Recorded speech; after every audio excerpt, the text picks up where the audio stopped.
Hey MandaLore fans, this is Cyber Ren. I've got a special bonus episode for you here. It's the Calgary Expo 2024 live edition. I just want to preface this episode with a bit of an unfortunate warning, I guess you could call it. The microphones for the room were not working so well, and they did not pick up the fans' questions or discussion parts very well at all. It is very, very hard to hear for many of the parts of this episode. I did everything I could to increase the volume and make their voices stand out in the echoey room, but there's a lot of it that just is not very loud. So you're probably not going to hear a lot of it. You'll only hear my responses to it. It is what it is. I apologize. I did what I could to bring it up, but hopefully by my responses, you'll have an idea of what the fans were asking. I just didn't want to leave it out of the release in case we got some new fans from the audience at the expo there. And in case you guys are here and listening to it, again, I want to just say thank you so much for your support and for coming out to the show and for interacting and meeting me. We love to meet our fans and just welcome you to the community of the MandaLore podcast. So here's your special bonus episode. Hopefully you guys can get some enjoyment out of it while we wait for the Acolyte to come out. Hello there. Hello, this is Emily Swallow. And you're listening to the MandaLore podcast with Cyber Ren and D. Vizsla. This is the way. We are rolling. All right. And this, yeah. Down again. We are not rolling. All right, let me bring this in. You guys can hear me okay? Oh, I can hear myself. All right, I gotta do. That's what we've been trying to get set up. We're gonna do the intro. 5 enhanced clones, more capable than an army. Hunter, Echo, Tech, Wrecker, and Crosshair. The Clone Wars have ended, but the threat is far from over, with the new Empire dispatching their own brothers to hunt them down. While this squad of elite clones finds their way in the aftermath, new and familiar faces will either offer help or betrayal. Join Cyber Ren and D. Vizsla as they follow the adventures of the Bad Batch. Galaxy's a dangerous place to be. This is the MandaLore podcast. We do what we do. All right. Welcome to the MandaLore podcast. How many in this room listen to the show already? Just a few of you? Great. I'm always happy to get new listeners. After the show, I'm going to have business cards up here. We'll show you all the ways that you can find the podcast on whatever podcast app you are. This is the live version of the show. I'm hoping my co-host will show up. I've got it waiting here. He lives in Kentucky, United States, so he just had his daughter had a competition today, so he's a little bit running behind. Hopefully he'll show up for us and join us on the show. What we usually do is make this interactive, guys. I want to talk about the shows. We're going to talk about Bad Batch mostly, The Acolyte, Tales of the Empire, Skeleton Crew. We're going to try to fit as much in as we can, but there's a microphone there. I want you guys to come up and interact with me, ask your questions, share your thoughts, share your feelings, because I'm going to be asking you guys questions. That's what this whole show is about. It's a little bit different than just listening to us. Who's watching The Bad Batch right now? All right. Are we liking this season or what? Him and Han, some yes, some no. Is it the best season of Bad Batch so far out of the 3? They think so. We are loving it on the show. What we're finding about this season versus the first 2 seasons is the intensity level has gone way up. They're dealing with dark subject matter. We got child abduction, child experimentation. There's a lot of stuff going on right now, and it seems like with all the Star Wars, they're diving in, they're dipping their toes into the darker side of things. We know with the Acolyte coming, we know with a lot of the stuff coming, there's Tales of the Empire. They're really wanting to tell a few more stories from that side, and part of that intensity and that darkness is somebody I want to bring up is Hemlock. Hemlock is one of the darkest dirtiest kind of villains that we've had so far on any of these animated shows. I mean, this guy has no qualms about hurting anybody. He doesn't even care if they're kids. He's just like, you know what? They're lab rats. They're subjects. They're what's the word he uses in the show? Assets. They're assets. Yeah. And he doesn't have any feelings at all, and it's really, really shocking that he can be that cold and that calculated and not care at all that he's kidnapping kids right from their parents and doing harmful things to them. So for us, Hemlock is one of the darker villains that we've ever seen, and I'm kind of curious where he's going to end up. I have this feeling one of our batchers is going to get to him. Somebody's going to put him down. I don't know who it's going to be. I would love if it was Crosshair that got to him from a long range, because he's been dealing with that shaky hand. I would love to see him just get that calmness. There's Hemlock. He's in my sights. Blam. Take him out. Done. What do you guys feel? What are you guys thinking? Too easy? I would think Echo because, in my opinion, there's a lot of similarities between what Echo has gone through and his, he had to say that he was stripped down. Yes. He's got all the wires, attached to his head. He has a very similar background to what is happening now. Because he has been hustling. He's been right. Like Omega's very similar. So yeah. I'm a little bit disappointed with the Bad Batch because he kind of takes off mid-season 2, and we don't really get anything. It makes sense with Rex and their prequels and blah, blah, blah, but we don't get to see that side of the story. We're focusing on Bad Batch, which again makes sense, but he is part of the Bad Batch. And that's a great arc in the original where he's like, I'm no longer a clone, I'm too messed up. I'm just looking at it. Now he's kind of like, Clone Wars happened, and Order 66 happened, and everything's up here, but we don't really get him fleshed out, in my opinion, as much as I'd like. That's a fair point, for sure. That's a fair point, because he did disappear for a while, and he's been working with Rex a lot now. The one thing I do want to express about him is that in the times that he's come back, you do get to see the growth. He has come back with a lot more authority. And you can tell working under Rex, he's gained this sense of nobility, the sense of, we have to help our brothers. That is my mission now. And it's almost like he owes it to the team, because he was a goner, like you said. He was a goner. He was hooked up in this weird pod, all these electrical cables stuck to him. He was a goner until the Bad Batch came to get him. And I mean, that's what those last 4 episodes of the Clone Wars were all about. And powerful story there. What he's survived and what he's come through, it's a very emotional story when you think about it. So I do agree with you, but I also think he's matured. He's a leader now. Because when you see him, when he comes back and he's talking to the team with, like I said, with authority. And he says, no, this is what we got to do. And he doesn't take no for an answer anymore. But yeah, no, I feel you. And it might come around. We might maybe they all get to get a shot on Hemlock. Yeah, back there.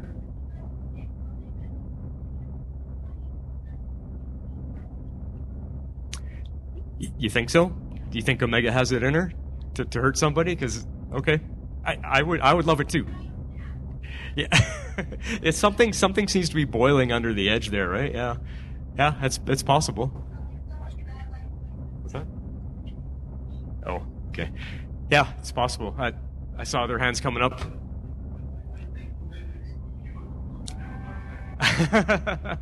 Well, I mean, you also, that's a good counterpoint, because if she does something to get at Hemlock, isn't that stepping into the dark side? And what if she goes down an Anakin-like path? So,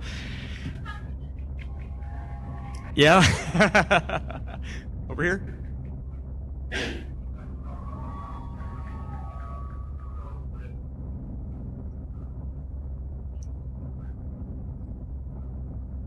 The other kids that are kept there?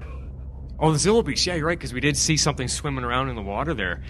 I mean, really, anything that gets them, we're all going to cheer, right? We're gonna be quite happy with that. So, where do you guys feel with Omega? Because she was one of the heartbreaking moments was when Crosshair missed that tracker on the ship, and Omega is flying away, and in her mind, she's like, it's okay, my brothers are coming to get me, this plan is going to work. She has no idea that he missed, and the brothers don't know.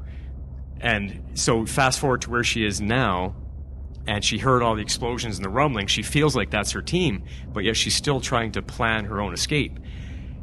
I wonder, my concern, or our concern on the show, is if they miss each other. Like, the Bad Batch is coming in guns a-blazing, she's trying to escape out the back door. Like, what if they miss each other? Like, there's a chance that they're not going to be able to meet back up again. I don't know. We're a little bit worried. There's a lot of things we're worried about right now, for sure. Question for you guys. Where do you think all of this cloning, everything that Hemlock is working on, where do you think that is leading towards? Do you think this is going directly to Palpatine and his research to clone himself? Or do you think this is going to intersect with Snoke first? Because Snoke is kind of a failed attempt at making an Emperor clone, right? So could this lead up to how we get Snoke first before we get to the Emperor? What do you guys think?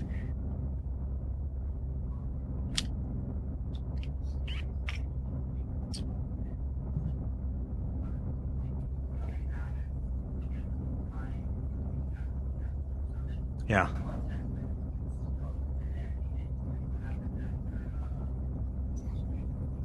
Right. Yeah, right. It could be all connected in that way. Somebody over here, Ed? Nothing? Okay. Crosshair and Omega, that's one of my favorite story elements of this season, is them developing their relationship, because we've seen Omega develop a big brother, little sister bond with Wrecker. We see the father-daughter relationship with Hunter. We see the teacher-student relationship with Tech. Crosshair comes in. He's been gone for the first 2 seasons, so they never got to develop that relationship. And I think a lot of time has passed with them being imprisoned together that we didn't see. We didn't see how often Omega was visiting him and just constantly working on him. But we know it was there, because when they finally escape, even though he's still like, I don't believe you, when they finally get out, he comes to that realization that this was all because of Omega, that I'm free. And now you can see that switch in his mind. He's like, we're going back together. She got me out. I am not leaving her behind. I love that relationship so much. How about you guys? Yeah.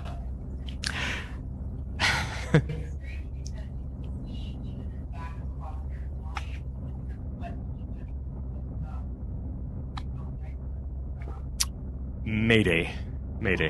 Like, there was that flip way before Omega. Like, it wasn't fully, like, there, but he's telling her to leave him behind. Yeah. Like, there's a person that has guilt with what happened to Mayday and all of the betrayal that he and everyone else do. And so, part of, you can see that part of him accepts this as punishment. Right. Like, I don't deserve to be out. Like, she needs to go. She's got, like, punishment to take care of her, try to get her. So, like, there's part of him that, in a way, already protecting her in the best way he knows possible at that moment. Right. Do what I do, leave everyone behind, get out, go save yourself. You know, like. Yeah. No, you're right. Yeah, he's trying to impart on her some wisdom on how he has protected himself. But you're right. That episode when he was escaping that frozen planet, the switch turned on that he realizes the Empire doesn't care about me. I am just another asset for the Empire. And I mean, we were also happy when he finally shot that guy, you know, I mean, because that guy was another big jerk. So yeah, that was a great turning point for Crosshair. And I loved, we were also discussing on the show, like, how long is it going to take for his redemption arc to happen? I'm kind of glad that it was fairly quick, a couple episodes. I didn't want it to drag out to the end. I'm glad that we see the yeah, go ahead. My tech guy's helping me here. I'm glad that we saw him be able to get his team back, get his brothers back, and they now trust him again. It feels like they trust him again, and the team is complete. Other than, you know, we're missing Tech and Echo isn't always there, but it feels like the brothers are back. The one question we had, though, has he been redeemed fully? Do you think that he has to perform some act of sacrificing himself to be fully redeemed. Like, I feel like somebody on the show isn't going to make it out of this season, and we're speculating it might be Crosshair. What do you guys think? No? Yeah? That's okay. Hey. Yeah? No.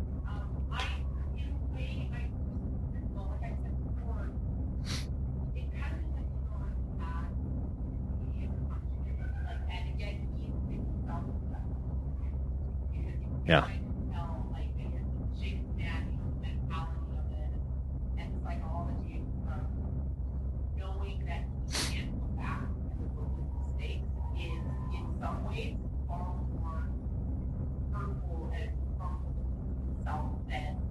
Anything anyone else can do.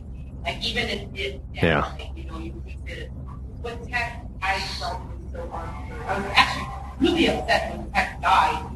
Not because I miss Tech, I think that's a mistake, but like, because I felt like he got cut short before anything actually happened. Yeah. Because it was like, I don't know if I was pointed it or not, but it just felt unfulfilling. Like, he almost felt so arbitrary. You know, like, he felt to death and there was no real, like, kind of build to that. I don't know, I meant it didn't. It was a shock. It was a shock for sure. Let's, I want to ask you guys about Emery Carr. What is her story? Like, she's so not stone cold, but she's so neutral. She doesn't express emotion. She doesn't express hardly anything at all. But yet you see glimmers of her wanting to help the kids. You see glimmers of her feeling like this is the wrong thing. And what we're discussing on the show, things like, will she help the team rescue everybody? Is she going to finally break past that and break out of this stuck situation that she seems to be in and help the team escape? What do you guys think? Emery's going to help them?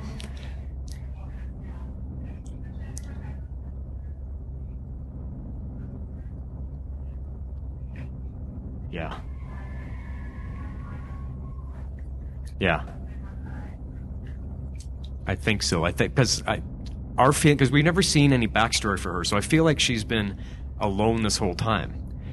The other question I have: do you think Hemlock knows she's a clone? Yes. I know.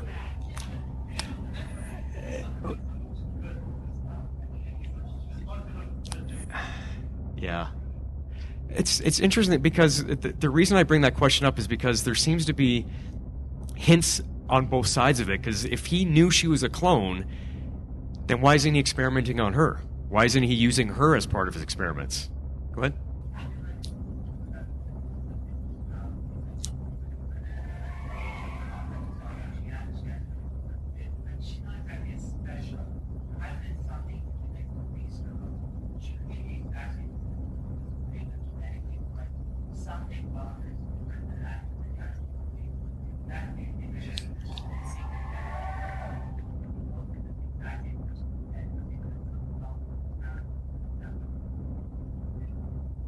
Yeah, good point.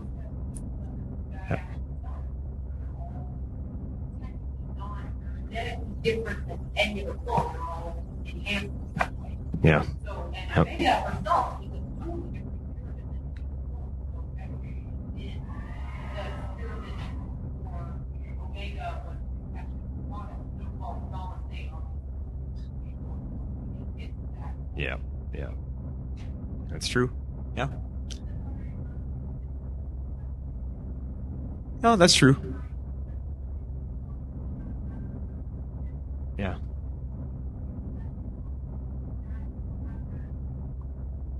That's true. And I mean, some clones are just programmed that way to just do what I'm told. This is my job, and that's it.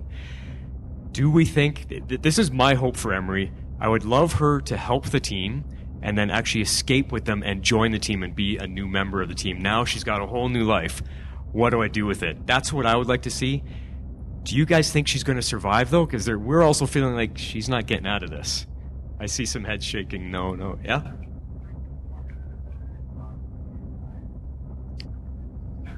Yeah. Sacrifice she might. Yeah, because like you said, Echo may have gotten through to her, and now she thinks there's only one thing I can do to stop this. I've got to because Hemlock trusts her. I can get close to him. Bye. Right?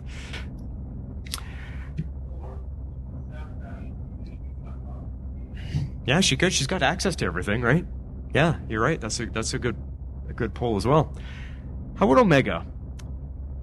If Omega survives this show, where does she go from here? The newest rumor I saw out there, which kind of made me go, "Ooh, that's interesting," but I don't know if I want it. There's a rumor right now that she could be a distant relative of Rey Skywalker, because Palpatine now has her cloning DNA. He's got her DNA, and we know that he's mixing clones up, and her DNA is what actually gets his cloning process to work, because we know Palpatine has a son who's the father of Rey. There's a lineage there that there's a possibility. I don't know if I like the idea, but it's just the latest rumor out there. But where do we think Omega's story can go from here? Because right now she's still young, and she doesn't have the rapid aging. Could she be a character that we already know in the Star Wars universe that we just have never acknowledged? Oh my God, that could be Omega. Or is she going to be somewhere different? Because there's a lot of these characters, Omega, Ahsoka, the Bad Batch, they're not in any of the movies, so their stories have to go somewhere. You got an idea?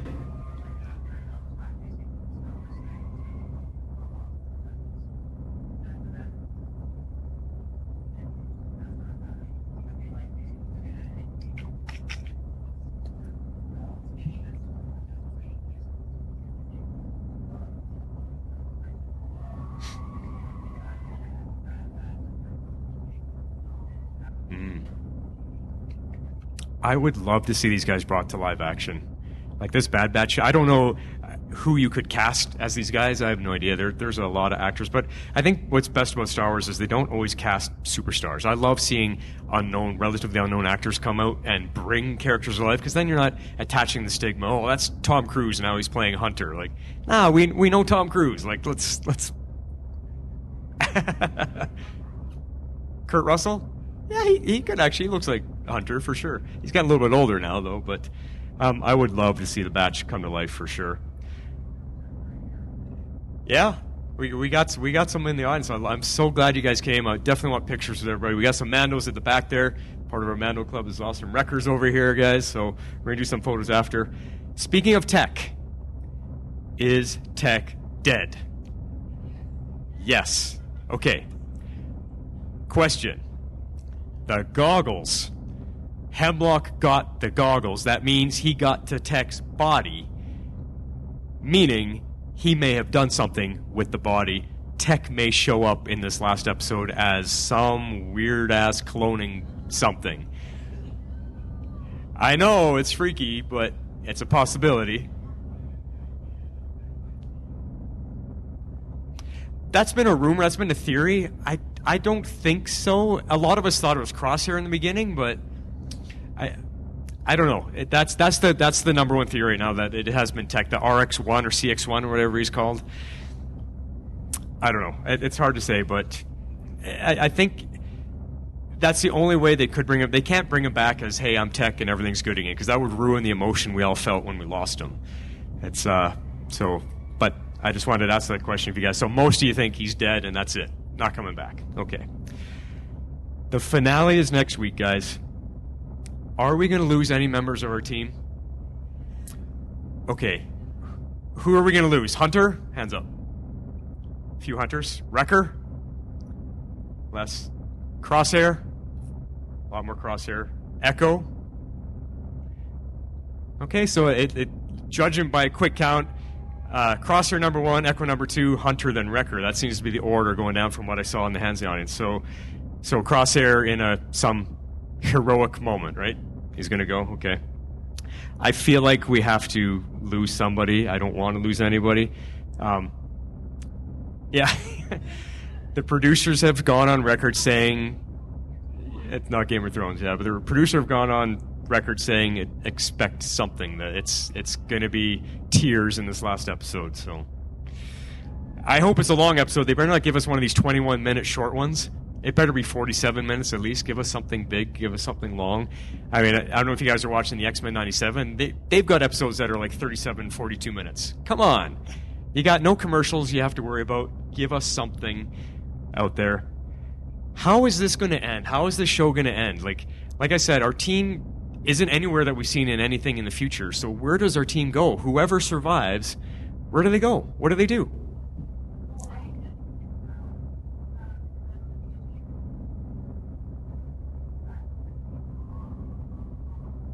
Yeah.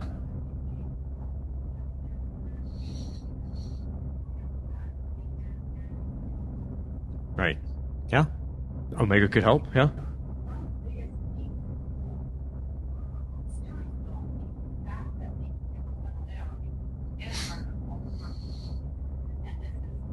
Yeah.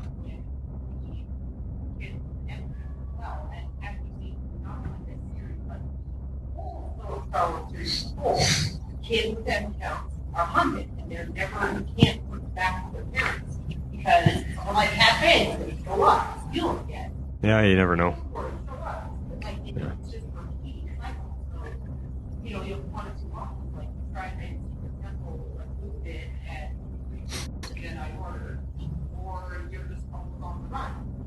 And again, they had to deliver the book that they found the island planet pirate. But guess what? They got found again. They got found. I know Pabu you're talking about, yeah. Yep.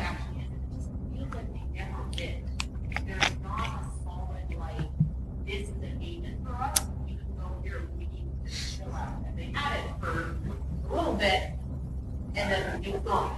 Yeah. We saw Rex, Gregor, and Wolf surviving on that weird desert planet and Rebels there, and they're hunting those sandworms or whatever.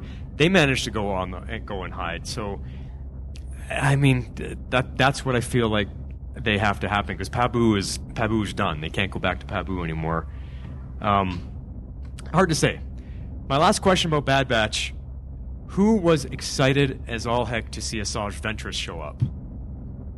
Come on. She's my favorite. Like I love Asajj. If I had to pick my number one favorite female character, in fact, we had a special episode. We did our top 10 favorites for everything. Asajj was my number one female character. So we were very happy.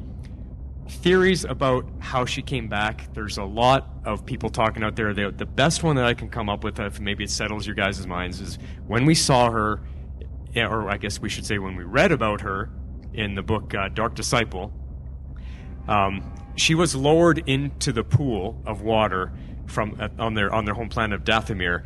When her body went into the water, magical energy started happening, and the water started swirling and bubbling, and there's this green magical energy from the witches of Dathomir that happened as her body went in. I have a feeling that's how she was resurrected, is that because she's basically one of the last ones. They pooled all of their energies and they brought her back to life. They didn't, because she wasn't dead very long. Because if you remember in the book, Quinlan Voss had put her into stasis right up until the time where they brought her there. Her body was in stasis, so she wasn't like a rigor mortis corpse. She was still fairly freshly dead. So I have a feeling there's a chance that's how she got brought back to life. When and where will we see her again? They've got big plans for her. Where do you guys think she's going to show up again?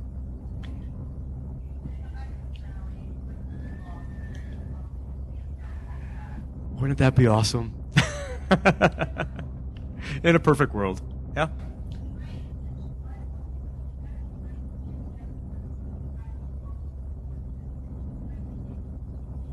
Yep. Yep.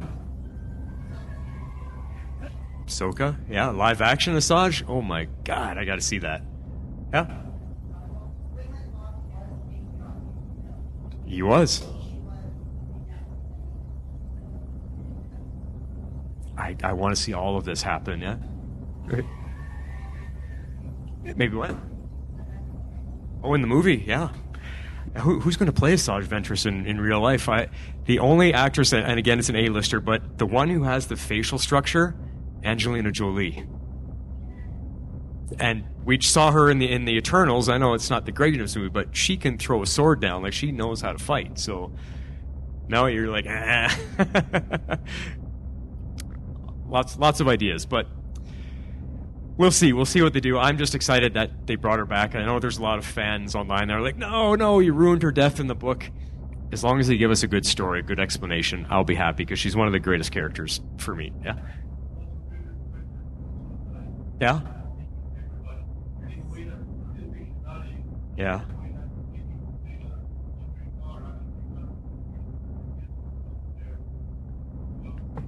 It is a possibility.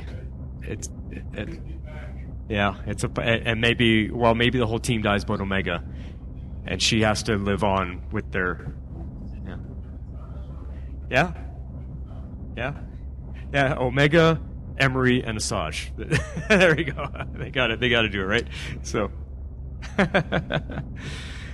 Let's see if we can. We got a few minutes left. I want to just ask a couple of questions because it seems like we got a lot of Dark Force fans here. Are we excited about the Acolyte coming? Yeah. It takes place 100 years before Phantom Menace, so we get a time setting there, and it's based on some Dark user ideas. What I'm excited about is Carrie-Anne Moss is making her Star Wars debut. I mean, from Trinity to Jedi Indara. It's a perfect transition. We're going to see Carrie-Anne Moss just rock it. I cannot wait. I have only one question about the Acolyte. Whoever this Acolyte ends up being, we all watched the trailer. I think it's that person, the silhouette that was on the rock on the mountain where we saw one of the characters kind of come into the foreground, and there's this dark figure in the background. I think that's the Acolyte. Who do you guys think it is? Do we think it's a fallen Jedi? Someone who was training and then has fallen? That's kind of my theory, yeah. Revan. I've heard that theory too. I think that there's something wrong with the timing a little bit about that, but the thing is, what we always have to remember is the movies and TV shows trump anything else, so they could retcon a little bit of the history that are in the books, so it's possible, but I feel like it's a fallen Jedi because I think that's quite often where a lot of the Sith come from is somebody manipulates them to change sides, and something's going on there. But that's kind of what we got to figure out when it gets here. Next on our list, though, after Bad Batch finishes, not less than 2 weeks after that, Tales of the Empire. We excited? Did you guys go see Morgan Elsbeth herself at her panel here?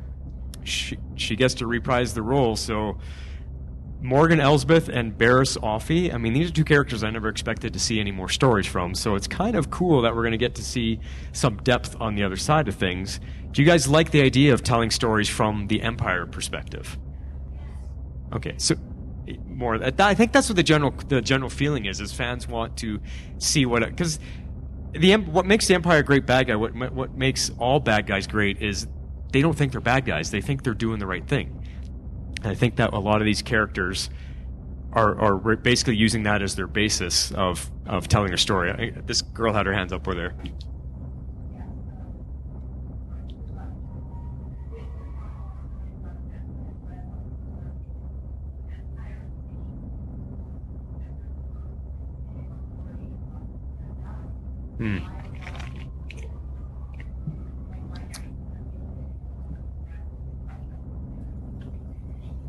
And not stormtroopers always missing their mark. Yeah, I get you. Yeah.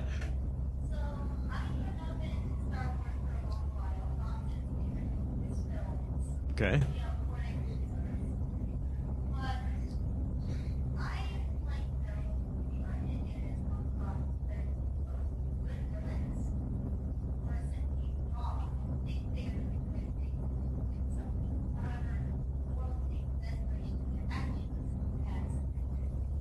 As equal? Evil. Yeah, well, and that's a good. That actually goes on to why I brought it up. So, I think we're so interesting with the Empire and seeing these new stories is we're going to see their reasoning behind what they're doing, because you're right. The Emperor's just been evil right from the get-go. Snoke, just evil. He's just a bad guy. All we want to do is kill him. There's got to be reasons behind what they're doing, and there's got to be stories behind that. Because if you think about the Empire, we only know the main guys, Darth Vader and all these guys. They've got millions of people working, like even on the Death Star. There's millions of stormtroopers, there's janitors, there's people programming the computers. How good of a hero is Luke? He just killed everybody when he blew up the Death Star, right? Like, yeah, you killed the Emperor and Darth Vader, but you also wiped out 1 million people that have families that go home after their 8-hour shift as a stormtrooper, right? So I think getting that perspective from the Empire's view to show us that maybe they're not all evil. These are just guys that, and girls and whoever that just have jobs. Like, the Empire provided work. They provided shelter. They provided food. They provided an income. It's regular life. So I think seeing that side of it is going to be very interesting. It's going to give a lot of us a new perspective on what the Empire is about. Yeah, the big guy in charge was evil, but he had a plan. Great coincidence that they never explored the very first movie of the trilogy. Mm-hmm. You get that glimpse. You can bring it to experience the trauma that and he set the main character of like, I joined the Empire because I thought this was how we were going to bring peace or restore order to the galaxy. And that was not right. You get that realization, and then of course you train over the ball game. But Yeah. that's such a, to me, it was so compelling. I'm like, oh, we get to see a regular dude doing what he thinks is best, trying his best, and then it's just totally thrown under the rug. I wanted to see Finn's story. How did he become a stormtrooper? Why did he become a stormtrooper? What does he believe? How did the Empire come to be? Like there were so many questions we never get to see that played out. So I would love Yeah. to see someone like Finn, figure that out. But at the same That's time, good. A good idea. Yeah. and then also You're right. You're right. You had your hand up there, Dan?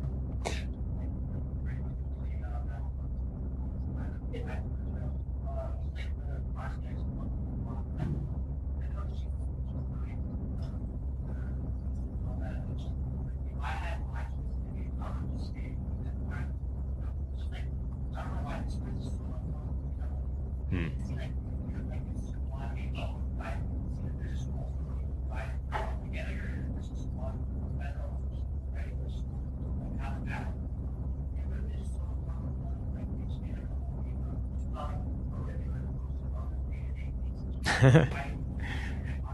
Yeah.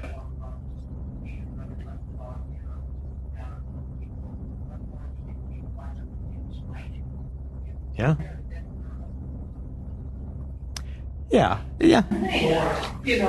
But Or you'll be sophisticated.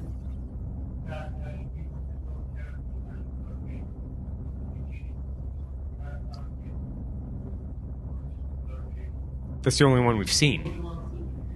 Yeah. Full story. Yeah.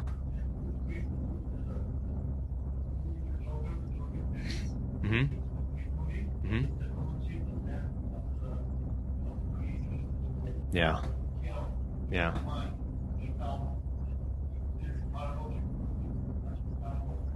Yeah.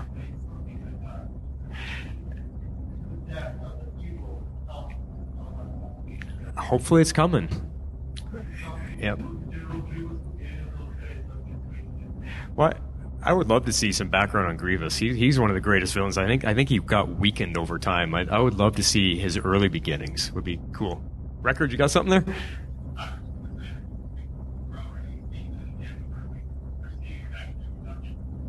Yeah.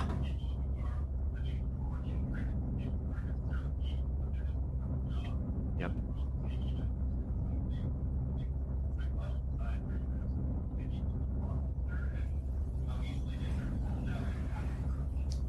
Yep. Yeah. Yeah. No, you're right. Yeah. Yeah. You married the emperor. Like, yeah.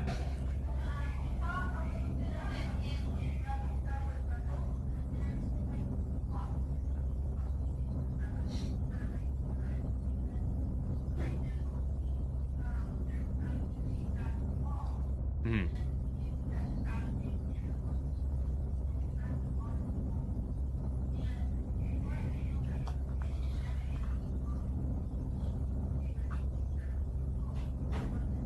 Yeah.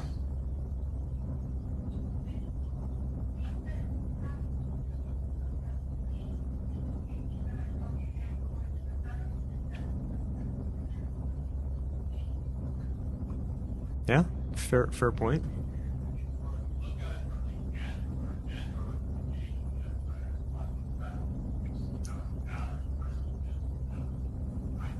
Yeah.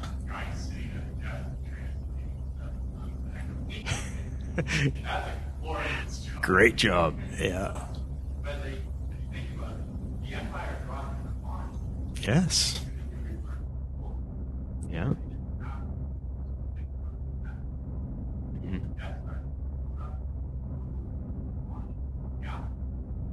That's true. Yeah.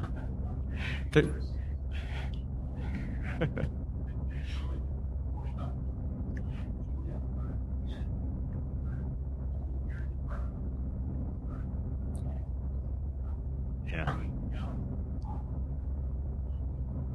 Well, we even heard in one of the shows, one of the soldiers was asked, "Why are you doing this?" And he says, "I get paid, I have a job, and I get fed every day. That's all I need. And I'll do whatever I'm told because that's all I need." I'm getting the sign. We got 5 minutes left, so I'm just going to jump through these last couple points here. There's rumor of Tales of the Bounty Hunters coming because this Tales of is a very huge hit.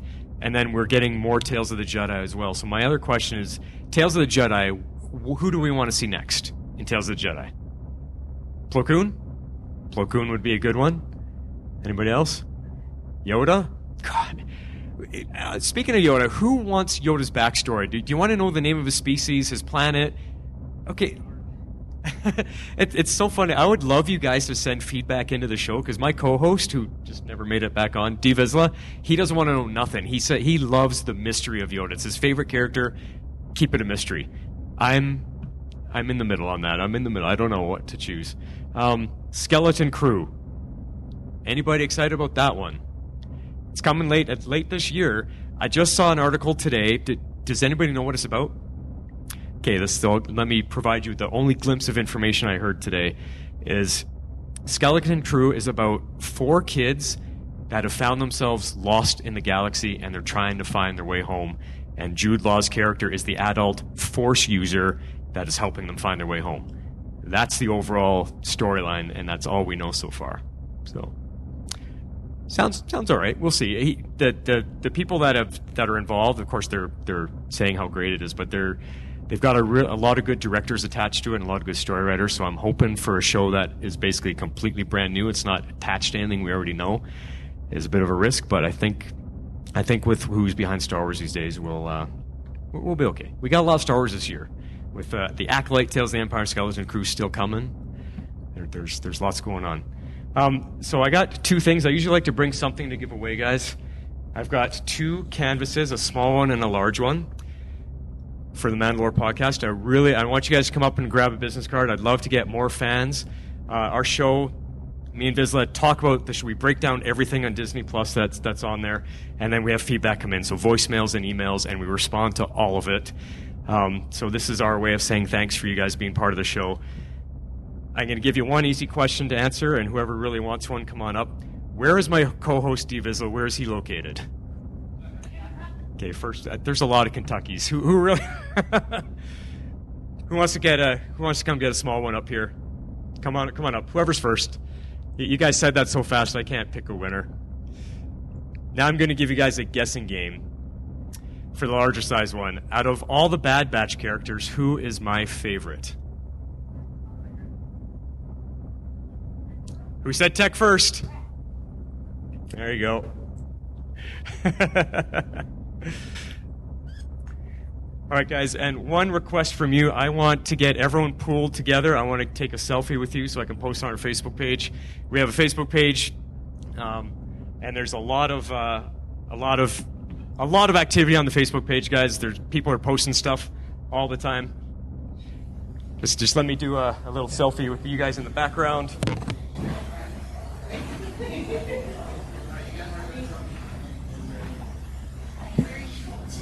Don't worry, you're probably taller than me. Especially up here. Oh yeah, you can Awesome. Yeah, I see all the. my height. Do it the proper way. Is it the proper way? I'll get you a good finish. Okay. Back here. Get a higher quality. You get all too wide. Everybody, wait, we got to get record. We got everybody in. We'll do a couple. Yep. Of course. All right, everybody, 3, 2, 1. Dark side. Nice. That's all right. So everybody, thank you so much for coming. I really, really appreciate it. I got cards up here for no one who hasn't heard of the podcast yet.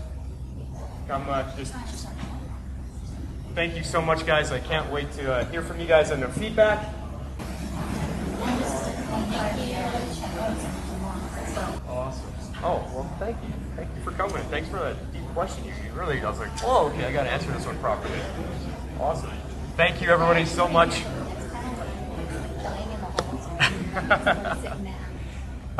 Tex and Wrecker, I wanted to get a picture with you guys quick. That was. Well, welcome to the MandaLore. The MandaLore is not affiliated with Disney, Lucasfilm, or Fairview Entertainment. This is a fan-made podcast for entertainment purposes only. All music and sound effects are solely owned by their respective properties. Be sure to check out our partner shows, Tomorrow's Legends and Dive into DC, covering your favorite superhero and DC comic stories.